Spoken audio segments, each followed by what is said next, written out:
Buongiorno cari concittadini, siamo qua oggi per parlare dei recenti lavori di segnaletica che sono appena iniziati qua nel comune di Po. Purtroppo rispetto alla programmazione iniziale siamo stati costretti a partire un po' più in ritardo per tutta una serie di questioni, però adesso finalmente siamo riusciti, complice anche la bella stagione di questo inizio ottobre. Abbiamo iniziato dai punti più problematici, quindi abbiamo iniziato qua, siamo in via Manzoni, quindi le scuole, poi siamo passati alla Kennedy e poi proseguiremo con le altre scuole, quindi le altre vie, la via San Marco, la via Dante, e quindi un sistema, una programmazione che prevede di fare pacchetti di vie, quindi partiremo dalle vie principali per poi irraggiarsi anche in tutte le altre vie, in tutte le altre località del paese.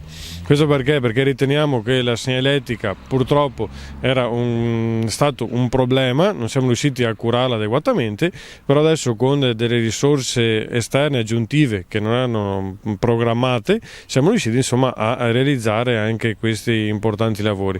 Contiamo per la fine dell'anno di riuscire a dare risposta a tutte quelle che sono le problematiche relative alla segnaletica sia orizzontale che verticale, per poi anche passare a fare determinati investimenti per la manutenzione delle strade, però prima ci siamo voluti dedicare appunto alla segnaletica. Quindi adesso proseguiremo i lavori, poi successivamente vi presenteremo anche tutte le altre attività in programma. Quindi vi ringrazio, vi ricordo di seguirci e ci vediamo nei prossimi aggiornamenti.